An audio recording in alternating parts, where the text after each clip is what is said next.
In a world where the powers of the dormant demon lord created dungeons all around the world, and adventure parties live stream their dungeon runs, Yuke is a mage and a member of a rank party named Thunderpike. All their members are strong, and they easily clear all the dungeons they enter. However, not everything is well with their teamwork once they are outside of the dungeon. Yuke feels like he is not being paid fairly for his work, and after a successful mission, he tells his party members that he is going to quit Thunderpike. The party leader Simon and the other members tell him to stop being such a whiny because he doesn't even join the fight and just stays in the rear, burning through their items and scrolls. They claim that they will be fine without his little support, and that is the final nail in the coffin. Yuke finishes his drink and then declares that he is going to quit the party forever, and they can go and shove their rank tag up their butt. The next day, Yuke goes to the Adventurer Guild to register himself as unemployed. Just as he finishes filling the form and hands it to the receptionist, a redhead hoe suddenly lunges at him and hugs him tightly. She calls him teacher, and when Yuke sees her, he recognizes her as Marina, a sword mage whom he guided before she took her adventure test. Marina thanks Yuke for helping her earlier, and he asks how things are going for her. She tells him that everything is going well, and then learns that he is on the job market right now. Marina gets really excited on hearing that, and this thirsty bitch immediately asks Yuke to join their party. Yuke goes to meet with her party members, who were also his students along with Marina. The Elf Ranger Silk and the Priestess Rain are both glad to hear that Yuke is interested in joining their party, but they ask him if he is fine joining a D-rank party that is just starting its career. Yuke tells them that he is fine with that because hustling like a rank parties is not for him anymore. He says that for difficult quests and dungeons, he used to invest a lot of money in consumable items, so he didn't earn much. But with D-rank quests, he will be able to save a ton. With that, Yuke officially joins their party, and learns that the girls were planning to complete a quest to mine some magic iron ore today. They head to the dungeon to mine the magic ore, and Yuke feels nostalgic remembering how his journey began. He tells the girls that they can easily find the magic ore on the 6th floor of the dungeon, but they tell him that they are afraid of fighting the boss monster on the 5th floor, so they'll pass. Yuke suggests they can try looking for the ore on the 4th floor first, and they head into the dungeon. Marina has brought her grandpa's walking stick along to search for traps, but that is slowing down their pace, so Yuke decides to take the lead. He shows the girls a magic lantern that can easily detect any low-level traps, and because of that, they quickly explore the dungeon. Yuke begins recalling how this was the first dungeon he visited along with his former party Thunderpike 5 years ago, and their warrior was seriously wounded by the traps. Suddenly, he senses a monster and tells the girls to get ready to fight. They reach a room where wolf monkeys are waiting for them. Silk shoots down one of them quickly, and then Marina rushes ahead to deal with the other two. Yuke casts physical enchantment magic on her to greatly improve her abilities, and then snares the monsters to stop them. Marina easily cuts through the two monsters, and she is shocked to realize how easy it was with Yuke's magic. He tells her that he cast 3 types of enchantment spells on her at once, and everyone is impressed because doing 3 spells at once needs a lot of skill. Soon, they reach the entrance of the 2nd floor, and after checking their equipment and stamina, they head downstairs. Suddenly, a group of zombie miners attack them, and it is Rain's turn to deal with them. Silk and Marina try to fight against the zombies to buy time for her to finish her incantation, and Yuke casts a protective spell on everyone so that the zombies can't even come close. This gives Rain enough time to complete her spell, and she blows away all the zombies with her holy magic. Everyone starts praising her, and Yuke remarks that using holy magic on such a scale costs a lot of mana. He uses a skill called Refresh Mana on Rain to charge up her mana reserves, and she is astonished to learn that Yuke can use it. She tells her friends that it is a rare spell that only red mages like Yuke can use, and with just this spell, one can instantly be admitted to an A-rank party. They are all amazed, and Yuke tries acting down to earth by saying that he is nothing special.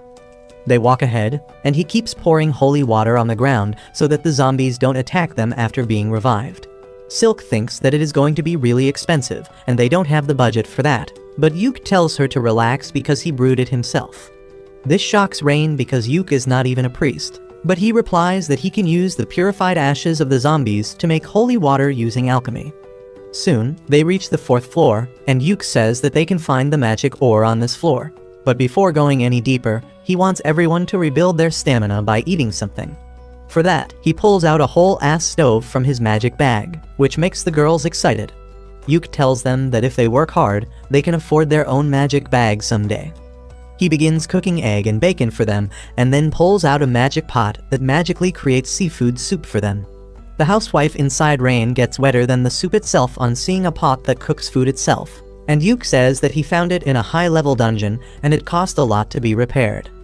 After that, they start eating, and Silk notices that the food has extra mana.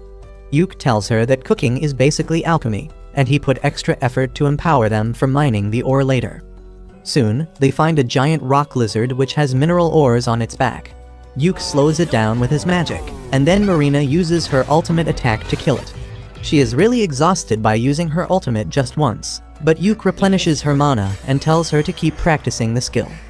After that, they begin mining the ore on the defeated monster's back, but they need more, and Yuk suggests that they go to the 5th floor and defeat the boss to get what they want.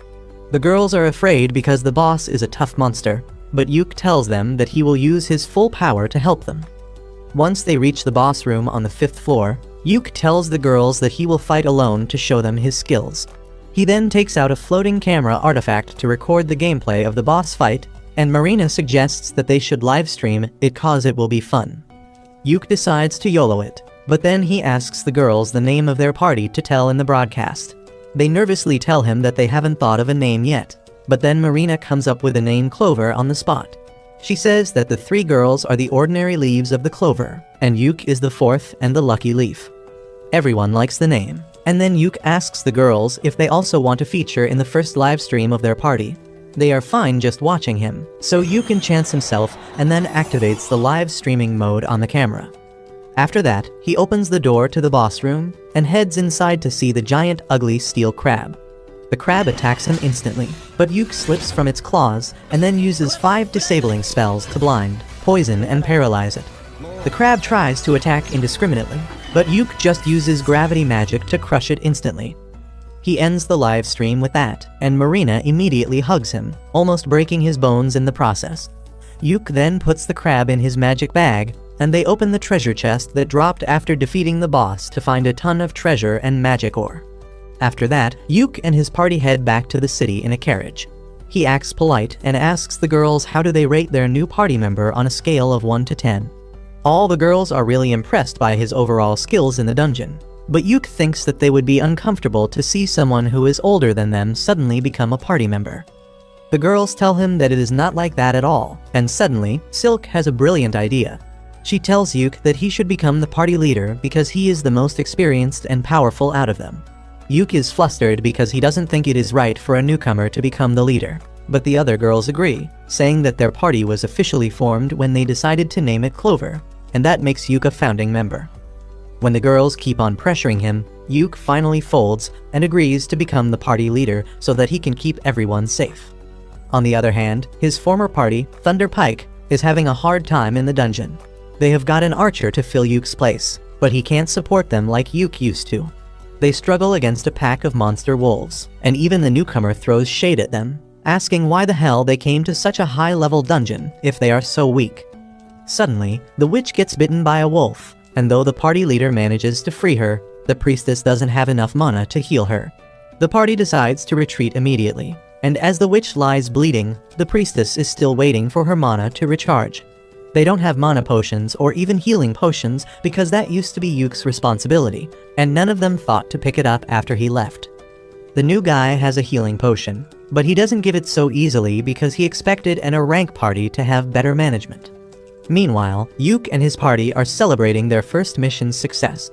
As they drink, Yuk tells them that the reward from the quest was nothing special, but he got a lot of money from selling the corpse of the steel crab. He asks the girls about the division of money among them, and Silk tells him that they put everything in the party fund and use an allowance system for buying necessary things. She explains that they are saving money to buy their own house one day, and Yuk likes the idea. At the same time, his former party is at the same inn, and they are griping and complaining about their failure today. They blame it all on the new guy, saying that he should have been prepared better to help them.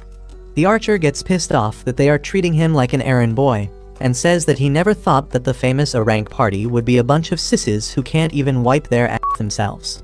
He tells them that he is quitting their party immediately, and Yuk turns around just in time to see it. He doesn't want to give any attention to his former party, so he tells the girls that after every successful quest, they will take 2 days to rest and recover. He says that he will stock up the useful items in the meanwhile, and they can head to another mission on the 3rd day.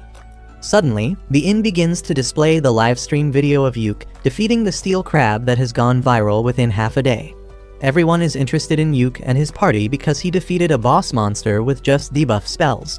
However, this pisses off his former party members who think that Yuk is playing in the lowest league to improve his KD ratio. Turns out they are not the only people jealous of Yuk, because a fat and ugly noble is also cursing him from afar. Anyway, 3 days later, Yuk reaches the guild to pick a quest that is easy enough for the girls, but gives a good reward as well, and the receptionist suggests him a C-rank quest to get magic stones from a waterfall. She says that it should be a D-rank quest, but some strange monsters are roaming around the region recently, so it has become more difficult. As Yuk is in the middle of thinking about it, the girls come running there, and they agree to take the quest without even asking about it. Only after the receptionist leaves to register the quest does Yuk get a chance to explain that they may have to face a monster during the quest. The girls still decide to take the quest to earn more points and money. Yuk tells them to get ready and meet him in 30 minutes, and then the receptionist comes with a receipt of the quest. She tells Yuk to livestream his quest fights because he has become a minor celebrity after his last livestream. He leaves the guild with that and immediately senses someone following him. He leads the stalker into a shady alley, and it turns out to be the jealous ugly noble. Yuk asks him if he has any business with him, and the noble pulls out his sword, telling him to leave Clover immediately. Yuk uses a snare spell on him discreetly, and then asks the fatty if he is out of his mind for telling the leader of the party to quit it. The fatty tells him that he found the girls first, and he will join their party to become their sugar daddy. But Yuk thinks that he is just a junkie who has had too much magic shrooms today. He refuses to leave the party and walks away, and as the noble tries to attack him, he trips on the snare spell and knocks himself out. Once Yuk joins the girls to go on the quest, they tell him that the fat incel had approached them a few days earlier, and he offered to join their party like he was helping them out. However, his skills were mid, and they decided to ignore him since he wasn't taking no for an answer. Yuk also thinks that the guy must be dumb if he can draw his sword so casually in the streets, and he decides to report him to the guild once they return. After that, Yuk brings up the topic of their quest, and says that while the quest is really simple, they may have to deal with some wild beast-type monster. The girls tell him that they have been to the area around 2 months ago, but they didn't face any monsters back then, and there were no ordinary animals around either. The second part worries Yuk, and he says that the only reason all animals run away from the forest is because of a strong monster. He tells the girls that the monster was present in the forest that time too, but they were lucky enough not to encounter it. He says that as soon as they reach the forest, he will start recording everything, and if they run into the monster, he will live stream it. It will be the best if they win, but if they lose and have to run away, he wants the video to be live so that the guild can see them and send help on time. Soon, they reach the forest and Yuk starts recording as they walk inside. He walks at the end of the group because wild beasts attack any group from behind, and tells the girls not to worry about him because he is wearing a special warlock armor that gives him very high defense stats. They reach the waterfall soon, but then Yuk senses something and immediately turns the live stream mode on. Just 1 second later, the monster terrorizing the forest comes out, and to Yuk's horror, it is a high-ranking monster called the Zarnag, which is found in the deepest level of high-ranking dungeons. Everyone panics on hearing that, and Yuk steps in front of the girls. He tells them that they need to escape immediately, because they will die if they fight against the Zarnag. He decides to stay back and stop it till the girls reach safety, and the guild sends backup. But suddenly, Marina draws her sword, telling Yuk that she isn't leaving him behind. Silk and Rain also agree with her, and they begin using their abilities to slow down the monster so that they can kill it. Yuk has no choice but to let them in on the action, so he first enchants their physical abilities. Marina rushes ahead to stop the monster while Rain chants her spell, but she gets slapped away. Yuk tries to stun the monster with lightning magic and then casts multiple debuffs on it, but despite that, it doesn't seem to slow down. Yuk realizes that it is a special monster, and he asks Marina to buy him some time so he can use a very powerful spell. Marina begins fighting against the monster, and then Silk calls the forest dryads for help and binds the monster with vines. As the two girls try their best to stall the monster, Yuke finishes chanting his tier 5 spell, Prismatic Arrow. He tells Marina to get back before he shoots it at the monster with devastating power. As the prismatic arrow hits the monster, it groans in pain, but nothing more happens. Yuke thinks that he failed to do any damage, but as the monster charges towards them, a black liquid starts coming out from all its holes. The monster seems weakened by his attack, but it is still strong enough to attack them, so Rain decides to finish it with a powerful magic attack. She uses the tier 5 spell Thunderbolt to hit the monster, but despite that, it doesn't go down. However, Yuke realizes that the monster has been stunned by the strong attacks it took, and this is the perfect chance to finish it off. He tells Marina to go ahead and kill the monster, and she dashes towards it, activating her ultimate skill just as Yuke enchants her sword to land a critical hit. The monster's head falls into the river as the sky clears, and it releases a fountain of blood. Everyone is relieved at this, and then Yuke remembers that he was live streaming this fight. He thanks all the viewers for watching the fight till the end, and then ends the stream. The video is an instant hit in the city, and the popularity of the Clover Party rises further. But the leader of Yuke's former party is pissed because of that. Meanwhile, Yuke is feeling dizzy after using too much mana in the fight earlier. Behind him, the girls are excitedly chatting about their fight, and Yuke thinks that this video will give their careers a huge boost. He approaches them, congratulating them for the successful mission, but adds that he is going to spank them for not listening to his orders earlier. The girls confront him, saying that they are going to lecture him too because he was planning to sacrifice himself just now, and they won't have allowed that to happen in any case. Yuke realizes that this is a 1 versus 3 match and he can't win against the girls, so he says that they will review the mistakes they made later. Soon, they reach the lake where they are supposed to complete their mission, but the girls get in the mood for a swim. Yuke tells them to take a dip in the time he sets up camp. As he hears the girls happily splashing around, he remembers how he was training them to be adventurers just 6 months ago. He kept telling them about the ways in which they could improve themselves and their party, but he always had the feeling that they would make a great team. He is still surprised by the fact that he ended up in the same party as them and thinks that life is too uncertain. A few days later, Yuke and the girls are summoned by the guild master, and the girls are anxious about the meeting. Yuke believes that the guild master wants to talk about the high-level monster they defeated in the forest, because a dangerous quest like that should not have been given to a D-rank party like them. He thinks that normally, any guild master would praise them, but he knows the old man in charge of this place is not normal. Just then, Guild Master Benwood arrives there, and he immediately confronts Yuke, telling him that he has really done something troublesome this time. Yuke tells him that it is not his fault, and Benwood sternly asks him to tell him the things that he didn't mention in the report. His tone scares the girls and Yuke lashes out at the old man for intimidating them.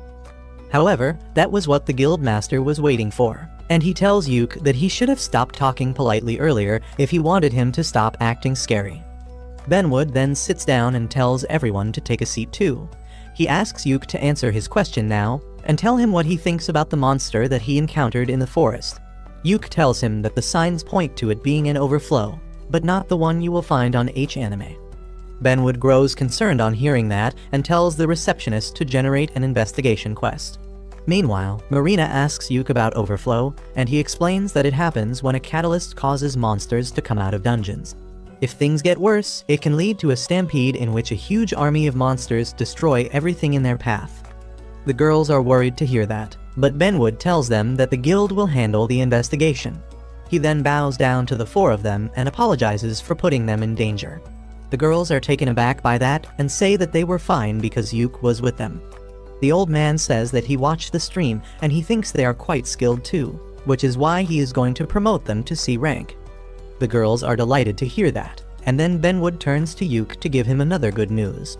He is being promoted to a rank because the prismatic arrow spell he used during the fight is a new spell he created, and all the guild officers believe that he should be promoted. Yuke can't even process what is happening, but Benwood brings out the promotion documents and tells him to sign it. Later, Yuke and the girls go to the guild inn to celebrate their promotion. Yuke hands over the earnings from the mission to Silk, who finds that the amount is much more than she expected. She stacks the gold coins to count them, and at the bottom of the pouch, Benwood has left a platinum coin as an apology. The girls are excited to see the platinum coin, and then Silk says that after adding today's earnings, they have enough money to buy their own base. They begin drinking and eating to celebrate this special occasion. And then Rain asks Yuke about his